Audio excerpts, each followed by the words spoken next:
Have you ever felt the thrill of the unknown, the pull of a dark mystery just waiting to be unraveled? What if that curiosity led you to a place where reality and fear blur, where the person next to you might not be who they seem? The moon hung high in the sky, casting long shadows over the dense forest. I was nervous but excited as my friend Alex and I prepared for our nighttime expedition. We had always been drawn to the unexplained, and tonight we were venturing deep into the local woods to find a mysterious figure rumored to be a cannibal and a black magic practitioner. "Are you sure about this, Alex?" I asked, tightening my backpack straps. Alex grinned, the flashlight in his hand casting eerie patterns on the trees around us. "Come on, where's your sense of adventure? We're just here to have some fun, maybe uncover a local legend or two." The path was narrow and the thick foliage seemed to close in around us as we ventured deeper into the forest. The only sounds were our footsteps crunching on the leaves and the distant hoot of an owl. Every now and then Alex would point out strange symbols carved into tree trunks or unusual animal bones scattered on the ground. "This place gives me the creeps," I muttered. "That's the point," Alex replied with a chuckle, "but keep your eyes open, you never know what might be out here." As we continued, I couldn't shake the feeling that we were being watched. The forest seemed to come alive around us, shadows flitting between trees, the wind whispering through the branches like voices just out of earshot. Then came the first jump scare. A sudden rustling in the bushes made both of us jump, my heart racing as I whipped my flashlight around to see nothing, just a small rabbit darting away. "Geez, you're jumpy tonight," Alex laughed. "Yeah, well, this place is creepy," I shot back, trying to steady my breathing. We walked further and the path grew darker, the canopy above almost entirely blocking out the moonlight. We found an old abandoned campsite, a rusted fire pit, a couple of torn tents. Looked like no one had been there for years. "Do you think this is where he stays?" I whispered. "Maybe," Alex replied, his tone suddenly serious. "Let's check it out." As we poked around the site, I found a notebook filled with strange drawings and notes. "These look like spells or something," I said, flipping through the pages. Or maybe a journal," Alex suggested, taking a closer look.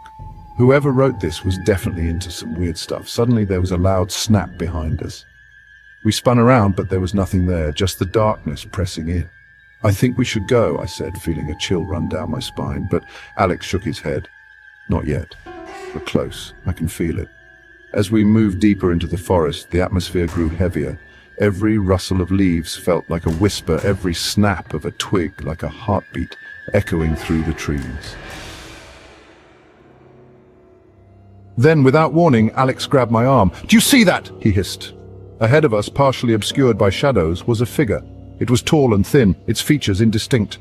For a moment, it just stood there, watching us. Then, with an unnatural speed, it darted away into the darkness.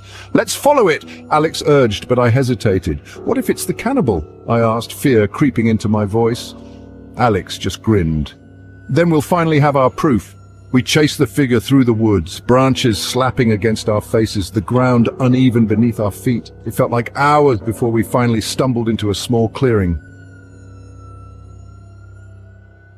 There in the center was a cabin. The windows were dark, the door slightly ajar. "This has to be it," Alex whispered, excitement in his voice. But as we approached, I noticed something strange about the cabin.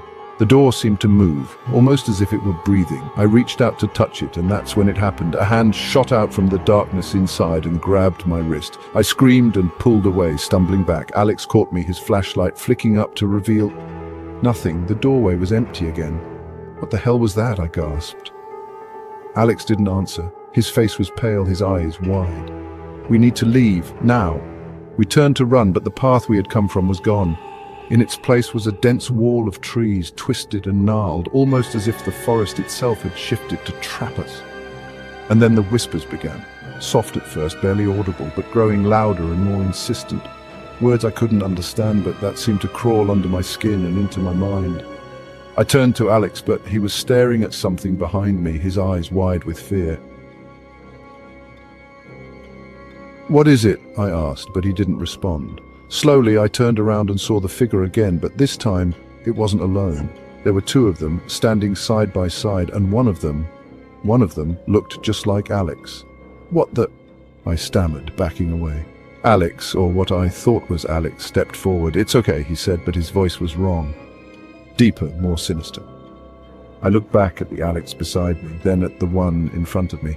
"Which one of you is real?" I whispered. The Alex next to me grabbed my arm, his grip tight and painful.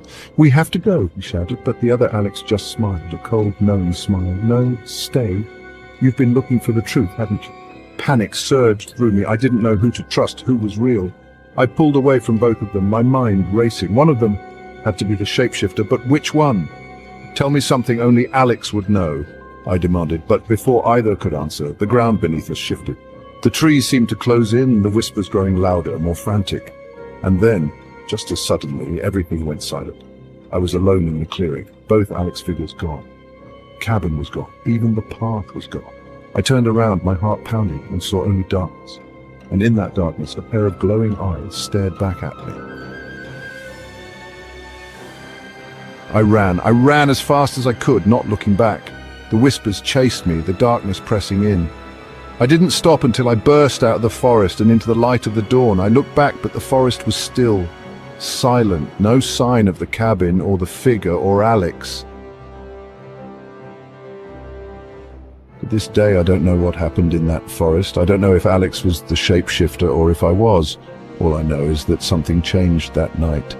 And I'll never forget the feeling of those eyes watching me, even now. Who was the real Alex? Was he even real, or was the forest playing tricks on me, making me question everything I knew? All I know is I'll never go back, and neither should you.